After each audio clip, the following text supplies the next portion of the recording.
For 6 years, Chibuzor and Isioma had been married, but they had no child. They visited doctors, yet every test said they were both fine. They tried different medicines, but nothing worked. They moved from one church to another, fasting, praying, and hoping. Still, no child. Out of faith, Isioma even began sweeping the church every morning, believing one day God would answer her prayers. But whispers began to rise. One day, as Chibuzor sat drinking with his 2 friends, they mocked him. "Are you sure your wife is not barren?" one asked.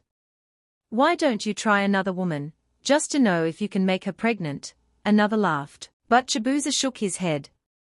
"No. I love my wife. The doctors said we are both fine.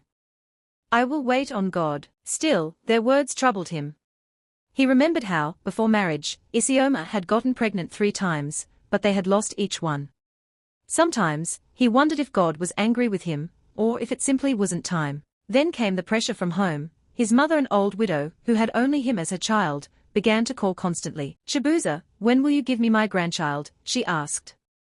"I am getting old. I need someone to carry my name when I am gone." When he visited the village, she said it again, this time with tears in her eyes. "You are my only son. Please, marry another woman. I will even find her for you if you don't know how to go about it." But Chibuzor stood firm. "No, Mama, I am married to Isioma. God will give us a child." His mother grew angry, but he walked away. Another year passed. It was now 7 years of waiting, still no child. Then, one Saturday morning, as Chibuzor and Isioma ate breakfast, they heard a knock at the door. Surprised, Isioma opened it. It was her mother-in-law. But she wasn't alone.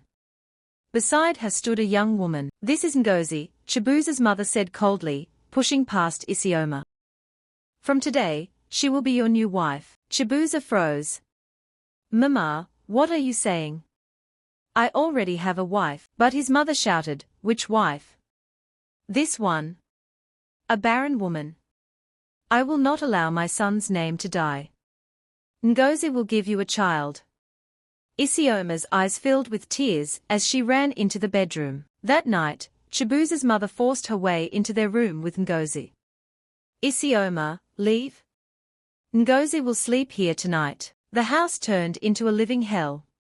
In the morning, Mama ordered Isioma out of the kitchen. "From today, Ngozi will cook for her husband," she said. Isioma trembled with pain, but spoke softly. "Mama, I have respected you, but why are you treating me this way? What do you want me to do?" Her mother-in-law spat at her. "Leave this house. Let my son marry Ngozi." Isioma wept bitterly. Out of love, she told her husband, "Please, just be with Ngozi. Maybe this is how God wants it. Maybe I cannot give birth. I will accept her." Though Chibuzor resisted at first, one night, he finally gave in. Ngozi became his second wife. Soon after, news broke: Ngozi was pregnant. There was joy everywhere for Chibuzor, for his mother, for Ngozi. But for Isioma, her world collapsed. Her mother-in-law mocked her daily. "See? I told you. Ngozi is a real woman. You are nothing but a man in disguise." Even Chibuzor changed. He no longer cared for Isioma the way he once did.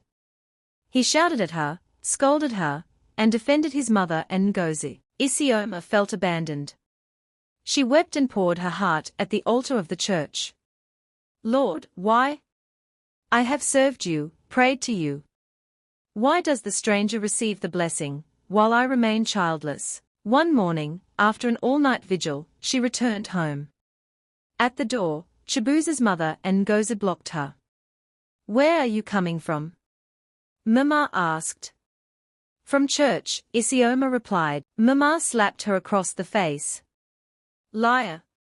You are a prostitute. You are coming from a man's house." When Isioma called for her husband, he too shouted at her. "Stop disgracing me. From today, you will not go to church again." Broken beyond words, Isioma packed her belongings.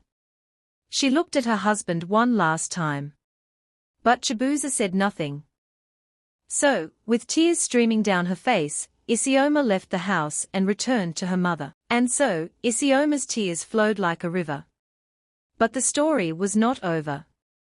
Because in the end, God never forgets his children. To be continued.